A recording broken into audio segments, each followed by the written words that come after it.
Now crossing live to our SABC reporter Aldrin Sampear, who is in Alexander. Good morning, Aldrin. Well, good morning. Yes, the final voter registration weekend this weekend, and the political parties come out, of course, in their numbers, doing their door-to-door campaigns, encouraging residents and the population of South Africa, especially those who qualify to register to vote, to make sure that they go out in their numbers to the various voting registration stations and make sure that they are registered to vote. Remember that you do need your ID when you make your way to a voting registration station, and you must indicate where exactly you live. If you don't have an address, a formal address, the IEC has indicated that you will have to sign an affirmation form indicating where you do stay. Well, right now, as you indicated, we are in Alexandra, and we have the DA leader, Mmusi Maimane, right here with us. And earlier on, actually, which was quite interesting, the young lady that you spoke to, Anna, who says she was born in 1994, she's a first-time voter. What does this mean to you? It's for Anna's future that we all fight for, because Anna represents 2/3 of the people that are unemployed. Anna represents the generation of South Africans who perhaps maybe did not live in formal legislated apartheid but are still experiencing its effects. It's Anna's generation whose education we must worry about. It's the fact that what Anna was telling me is the fact that even in her own house she's a victim of crime. So today it's about saying, let's choose a government that will secure Anna's future. Let's choose a government that will make sure that she one day has the best chance of getting a job, that she'll have good basic services, good sanitation. I've been to Anna's house. I went to go fetch her so that she can register today. We talk about basic services. We talk about sanitation. We talk about water and electricity. Local government is indeed where it interfaces with her. But ultimately, what Anna cannot be suffering from is where her freedom has been taken away by somebody who undermines the constitution, by a party who does not know what constitutionalism means, and a president who ends up saying the courts don't have their place here in South Africa. It's a time now that we say we take Anna's future, and the many Annas in South Africa who I'm fighting for daily, to say this is your future and you must register this weekend. We are going to mobilize many like her to register this weekend, to come out and vote. And on Friday we'll be marching, and we are taking South Africa to say it's high time now that we focus on our future.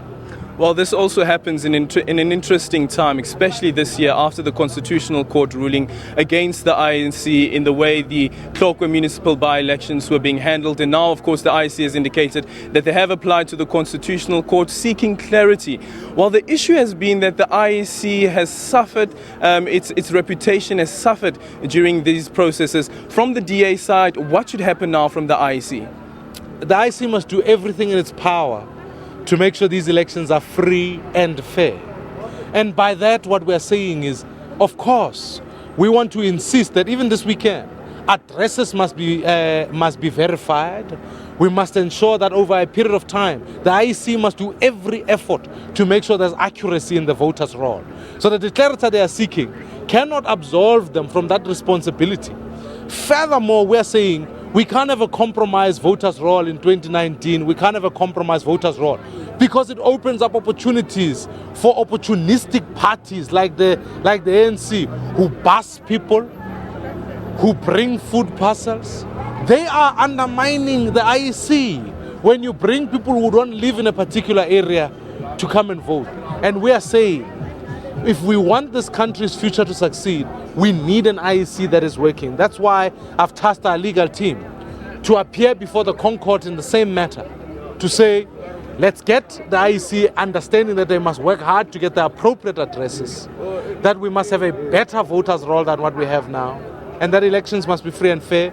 And they have got this opportunity, as the declarator says, prospectively. How do we make sure people are registered with the right addresses? But then also in the long run, we must make sure that in 2019, we don't have this conversation about addresses, that in fact, all South Africans who are registered must be able to have a voters' roll with integrity that they can work from. Finally, of course, the DA is preparing for the election manifesto. The President has announced that elections will be taking place on the 3rd of August. The Minister of Cooperative Governance yet to proclaim that date. What happens for the DA from the manifesto launch up until the 3rd of August? Look, there's a lot. This weekend our call is simply South Africans must register to vote. That's without doubt. Furthermore, we're saying even on Friday we're going to be marching to make sure that we call for Jacob Zuma's removal. Because in our view, he is undermining our freedoms. Freedoms cannot survive unless the rules are understood. It cannot survive unless South Africans know they have a freedom of association. We then launched the manifesto on the 23rd here in Joburg because we're saying to all of South Africans, here's our offer. We want to bring change, want to deliver for the people who have been left behind. These are black South Africans who live here in Alexandra, and we're saying to them, we've been left behind for far too long. It's time for us to bring the change. We want to deliver basic services, want to open up job opportunities. And then after that, without doubt, I will be going to every community, every ward, mobilizing South Africans. We are not stopping with Jacob Zuma there in Parliament. We will continue in communities. We want to engage civil society to say, collectively together, let us put action that puts South Africa first.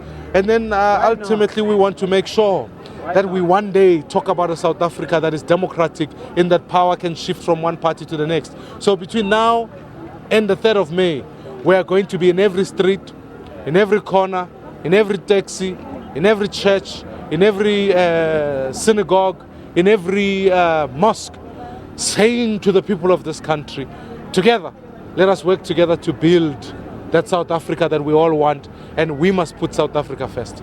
Well, and one of the people who actually has his work cut out after that election manifesto launch is Herman Mashaba. He is the DA's Johannesburg mayoral candidate. Looking at the election manifesto when it is launched, and as Mmusi has indicated, it's about back to the basics, it's about the nitty-gritties, about basic services.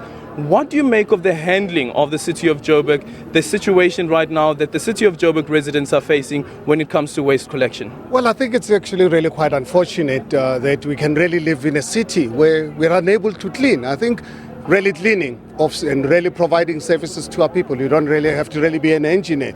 You just really need a political commitment and willingness. And that is really something that we really find quite disturbing.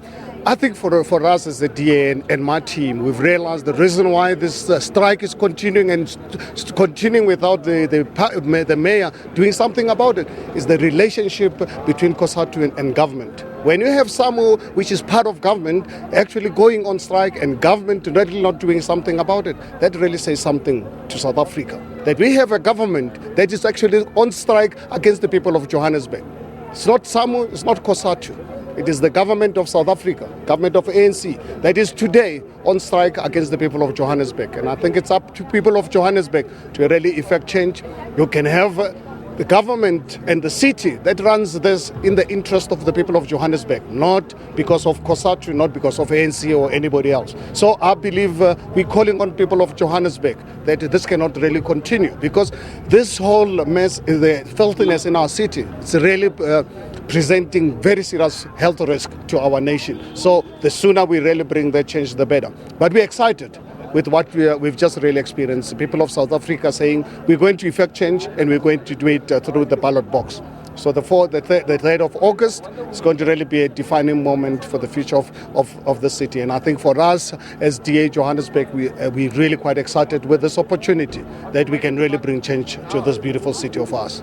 Well, perfect. That is Herman Mashaba, the DA's Johannesburg mayoral candidate. Joining me there as well earlier on was the DA leader, Mmusi Maimane, indicating that it's back to basics, and also indicating there that the DA has decided to join the Constitutional Court case where the IEC has applied to the Constitutional Court seeking a declaratory order as well as clarity with regards to the issue around the addresses on the voters' roll. The IEC, when we spoke to them earlier this week, they indicated that before they didn't indicate all the addresses on the voters' roll, and now after last year's Constitutional Court ruling relating to the Tlokwe matter, the court did indicate that the voters' roll must have the addresses of people. But reading through that judgment also indicates that when a person does not have a formal address, that does not mean that the voters' roll is invalid. It's back to you guys in studio.